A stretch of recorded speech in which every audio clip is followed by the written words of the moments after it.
Sunday Classic presents Turn, Twist, Thrill.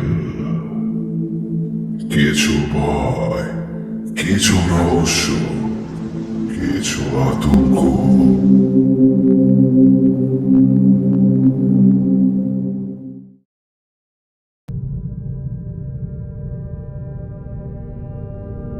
Office থেকে বেরোতে একটু দেরি হয়ে গেছিল আজ।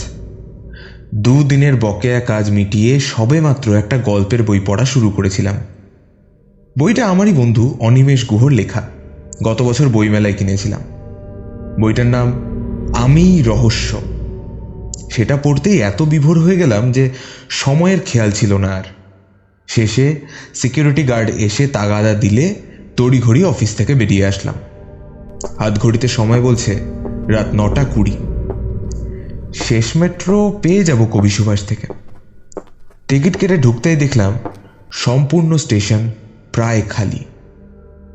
পরপর দুদিন কাজের জন্য ঠিকমতো ঘুম হয়নি, তার উপর এক নাগাড়ে বইয়ের উপর চোখ দিয়ে পড়ায় মনে হয় কিছুটা অস্বস্তি বোধ করছিলাম। ব্যাগ থেকে জলের বোতল বের করে চোখে মুখে জল দিয়ে একটা বেঞ্চে বসে পড়লাম। কলকাতায় রাত 9:30 বিশেষ কিছু রাত নয়, তবু আজকে এত খালি কেন মেট্রো স্টেশন? বেশি না ভেবে পকেট থেকে ফোন বের করে নিয়ে আমার প্রিয় গেম খেলতে লাগলাম। চারিদিকে নিঝুম নিস্তব্ধ। হঠাৎ একটা বুটের শব্দ কানে আসতে লাগলো। নিস্তব্ধ স্টেশনে তার বুটের আওয়াজ গম গম করতে লাগলো। নভেম্বর মাস পড়লেও এখনো অতটাও ঠান্ডা পড়েনি, কিন্তু লোকটা সারা দেহ ঢেকে রেখেছে। লম্বা কালো কোট, কালো প্যান্ট, মাথায় কালো হ্যাট জাতীয় টুপি, মুখে জড়ানো মাফলার, হাতে গ্লাভস, চোখে একটা সরু রিমের চশমা, এক হাতে একটা সুটকেস ধরা। সেই লোকটা আমার থেকে 2টো সিট ছেড়ে তার পাশের সিটে বসলো। একটু পরে আমি লক্ষ্য করলাম ফোনের চার্জ শেষ, প্রায় শেষ 2% পড়ে আছে। সর্বনাশ করেছে, যে কোনো মুহূর্তে ফোন সুইচ অফ হয়ে যাবে। ব্যাগে ফোন ঢুকিয়ে আমার সদ্য পড়া শুরু করা বইটা বের করে আনলাম। 2 মিনিট সবেমাত্র পড়েছি, হঠাৎ করেই একটা খিক খিক করে হাসির শব্দ কানে এলো। দেখলাম পাশে বসা লোকটা আমার দিকে ফিরে হাসছে। এখনো তার মুখ দেখা যাচ্ছে না, মাফলারের টুপি অর্ধেকের বেশি মুখ ঢেকে রেখেছে, বাকিটা চশমার আড়ালে রয়েছে। চোখ দুটো একটু ছোট আর কটা, একটা ভুরু একটু কাটা। লোকটার এরকম অদ্ভুত হাসি দেখে বললাম, কি ব্যাপার, আপনি হাসছেন কেন? লোকটা এবার অদ্ভুত মিহি কণ্ঠে বলল, এই এই আপনি যে বইটা পড়ছেন সেটা আমার খুবই প্রিয় একটা বই। তাই নাকি? আপনি এই বই পড়েছেন? না, বইটা পড়িনি, তবে আমার খুব ভালো লাগে। আমি এই উত্তর শুনে অবাক হলাম। এটা কিরকম উত্তর? আমি জিজ্ঞেস করলাম, বইটা পড়েননি কিন্তু ভালো লাগে? ঠিক বুঝলাম না ব্যাপারটা। না পড়লে ভালো লাগলো কি করে? ওই যে ওই নামটা, ওটাই আমার খুব ভালো লাগে। আমি আবার একবার বইটার মলাটের দিকে চোখ বুলিয়ে আমি রহস্য নামটা দেখলাম। তারপর আবার লোকটার দিকে তাকাতেই দেখলাম সে তার মুখ থেকে মাফলার খুলে ফেলেছে। এক ঝটকায় চমকে উঠলাম।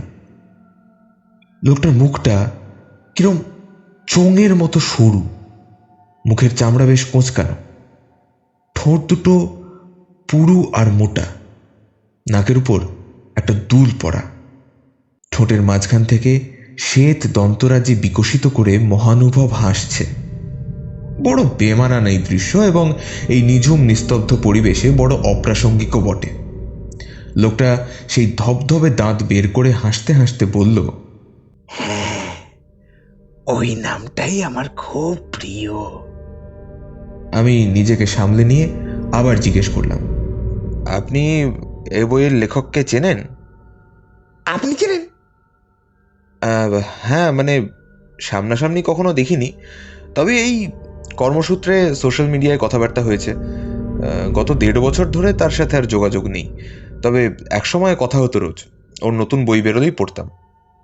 ছবি টবি দেখেননি? না, ছবি সেভাবে সত্যিই দেখিনি। আসলে তাকে বন্ধু বলে সম্বোধন করছি ঠিকই, কিন্তু বয়সে আমার চেয়ে অনেকটা বড়। কিন্তু আমার সাথে তার বন্ডিং বেশ ভালো, তাই বয়সটা আমাদের মধ্যে প্রাচীর হয়নি। তাছাড়া সে নিজেকে খুব ভালো মেনটেন করে রাখে, নিজের ভ্যালু অফ প্রেজেন্স খুব ভালো বোঝে। একটু পুরোনো আমলের লোক তো, তাই ওই হোয়াটসঅ্যাপের প্রোফাইলেও বাগানের জবা ফুলের ছবি লাগিয়ে রেখেছে, আর ফেসবুক তো করেই না। ও, তা এখন কথা বলেন না কেন? এখন কাজের জন্য বলা হয় না, নিজের কাজ প্লাস নিজের লেখা নিয়ে এতই ব্যস্ত হয়ে পড়েছিলাম যে। আপনিও লেখেন নাকি? হ্যাঁ, লিখি তো। এই দেখুন না।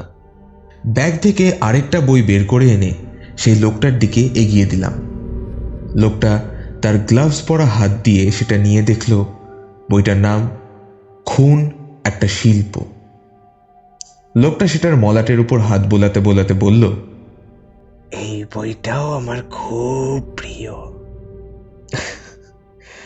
আপনার কি সব বই প্রিয়? শুধুমাত্র অনিমেষ গুহর বই আমার প্রিয়। আরে না না, এটা আমার লেখা বই। ও, তাই বুঝি? ভালো ভালো। সে আমাকে বইটা ফেরত দিল। ইতিমধ্যে প্ল্যাটফর্ম আলো করে শেষ মেট্রো প্ল্যাটফর্মে প্রবেশ করল। সম্পূর্ণ মেট্রো ফাঁকা। দরজা খুলতেই আমরা ভেতরে প্রবেশ করলাম। এরপর মেট্রো দ্রুত চলতে লাগলো। অন্ধকার টানেলের ভিতর দিয়ে মেট্রোর আওয়াজকে সঙ্গী করে আমরা দুজন এগিয়ে চললাম আমাদের গন্তব্যের উদ্দেশ্যে। লোকটা আর আমি মুখোমুখি দুটো সিটে বসে আছি। আমি প্রথম মৌনতা ভঙ্গ করলাম। আপনি কি কাজ করেন? আমি আমি এখন কোনো কাজ করি না। যা কাজ করতাম আগে। একজন এসে সব শেষ করে দিয়ে গিয়েছিল। যা কিছু জমানো ছিল ওই দিয়েই কিছুদিন। কেন? কি এমন কাজ করতেন যে একদিন একজন এসে সব নিয়ে নিল, আর তারপরেই বা আপনি নতুন কোনো কাজ শুরু করলেন নাই বা কেন? সম্মান জিনিসটা ইজ ওয়ান টাইম অনলি, সেটা বোঝেন তো? হ্যাঁ, নিশ্চয়ই। তাহলে নিশ্চয়ই বোঝেন যে কাজে সম্মান চলে যায় সেই কাজ আর করা যায় না। হ্যাঁ হ্যাঁ, সে তো 100 বার। আর তাছাড়া সম্মান আপনি তখনই হারাবেন যখন কোনো অসৎ উপায় অবলম্বন করে সেই কাজ করবেন। হ্যাঁ হ্যাঁ, ঠিক তাই। কিন্তু ব্যাপারটা কি জানেন তো? এখনকার যা যুগ, তাতে তো কাউকেই আর বিশ্বাস করা যায় না। হ্যাঁ, সে যা বলেছেন। তো আপনি কি কাজ করতেন যেটায় সম্মান চলে গেল? আমি ওই আপনার কাজই করতাম। আপনিও লিখতেন? বাহ! কি নাম আপনার? সরি, আমি এতক্ষণ নিজের পরিচয় দিইনি। নমস্কার, আমার নাম প্রত্যুষ সরকার।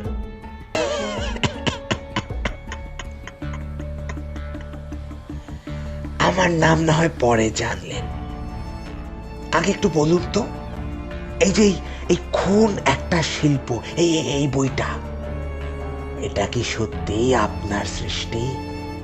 আমি ভাবলাম ভদ্রলোকের হয়তো বিশ্বাস হচ্ছে না, হয়তো খুব ভালো লেগেছে তার, তাই জিজ্ঞেস করছে। আমি জবাব দিলাম, হ্যাঁ, বলতে পারেন ওই বইটাই বাজারে আমাকে পরিচয় দিল। লোকটা বইটা পাশে রেখে নিজের সুটকেস খুলতে খুলতে একটা কথা বলল। অনিমেষ বাবুকে না জানিয়ে, তাকে ঠকিয়ে, তার রচনা নিজের নামে আগে প্রকাশ করে বাজারে নিজের নাম কিনলেন যে, সেটা কি ঠিক করলেন? আমি এবার চমকে গেলাম। কি বলছে এই লোকটা? আমি আমতা আমতা করে বললাম, এসব আপনি কি কি কি বলছেন? এটা পুরোপুরি আমার। আমাকে মাঝপথে থামিয়ে লোকটা সুটকেস থেকে একটা বড় ধারালো ছুরি বের করে আনলো। তারপর সেটার উপর আঙুল দিয়ে ধার পরীক্ষা করতে করতে বলল, তুমি চাইলে আমি তোমাকে আরো ভালো প্লট দিতে পারতাম প্রত্যুষ, আমার লেখা আমি তোমায় ভরসা করে পড়তে দিয়েছিলাম। বয়স হচ্ছিল তো, ভুল ত্রুটিগুলো দেখতে দিয়েছিলাম। তুমি সোজা নিজের নামে প্রকাশ করে দিলে। হ্যাঁ, আমি বুঝতে পারছি না কি করব। ভদ্রলোক আপনি থেকে তুমি করে বলছে কেন হঠাৎ? এসি মেট্রোতেও আমি এখন দরদর করে ঘামছি। লোকটা উঠে দাঁড়িয়ে দরজার দিকে যেতে যেতে বলে চলল, আমার স্ক্রিপ্ট আমি পরে জমা দিলে স্বাভাবিকভাবেই প্রকাশক ভাবে আমি তোমার লেখা চুরি করেছি। বাজারে সুনাম হতে অনেক সময় লাগে প্রত্যুষ, বদনাম হতে নয়। শেষ বয়সে চুরির তকমা নিতে পারিনি। আমি ভাবলাম তুমি উঠতি বয়সের ছেলে, তোমার লম্বা জীবন সামনে পড়ে আছে। কিন্তু আমি তো জীবনের শেষে এসে গেছি। তাই শেষ মেট্রোতেই এরপর আমি নিজেকে। একটুখানি থেমে লোকটা দাঁত মুখ খিচিয়ে আবার আমার দিকে ফিরে বলল, আমি ভেবেছিলাম তুমি হয়তো অনুশোচনায় ভুগবে। আমার মৃতদেহ এত বিভৎস হয়ে গেছিল মেট্রো লাইনে যে কাগজের লোক ছবিও ছাপতে পারেনি। তুমি এখনো আমাকে চিনলে না মাই ডিয়ার? আমি হাঁ করে তাকিয়ে আছি লোকটার দিকে। লোকটা এবার সেই সাদা দাঁত বের করে একটা ক্রূর হাসি দিয়ে বলল, কিন্তু তুমি অনুশোচনা তো দূর, বীর দর্পে ঘুরছো আর লোককে বলছো এই লেখা তোমার।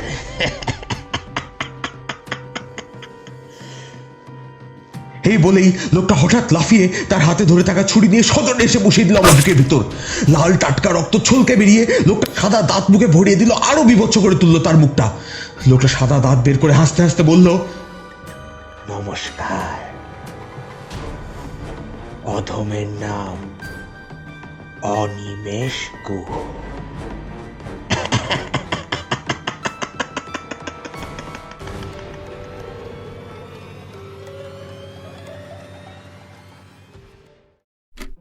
সাথে সাথে আমি খাট থেকে পড়ে গেলাম। দেখলাম দেখলাম ফাঁকা ঘরে কেউ কোথাও নেই। আমি কি তাহলে আবার হ্যালুসিনেট করছি? একই ঘটনা বারবার ঘটছে আমার সাথে ডাক্তার। আমি আর পারছি না এই চাপ নিতে। রোজ রোজ এই লোকটা আমার মাথায় ঢুকে আমাকে কুড়ে কুড়ে খাচ্ছে। আমি আজকে এই শহর ছেড়ে চলে যাচ্ছি। জানি না আমি পাগল হয়ে গেলাম কিনা। আমি জানি না কে এই অনিমেষ গুহ, কিন্তু রোজ আমি সেই লোকটাকে দেখতে পাই। যখনই একা থাকি তখনই দেখতে পাই। সে বলে আমি নাকি তার লেখা চুরি করেছি। গত 1 বছর ধরে তাকে পাগলের মতো খুঁজে চলেছে আমি ডাক্তার। যদি জানতে পারো কখনো তার বিষয়, আমাকে একটা খবর দিও। এই অনিমেষ গুহ কে?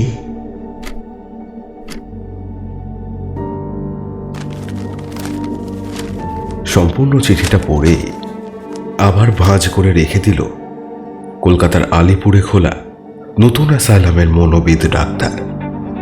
জীবনে এই প্রথম কোনো পেশেন্টে যাকে তিনি কিওর করতে পারলেন না।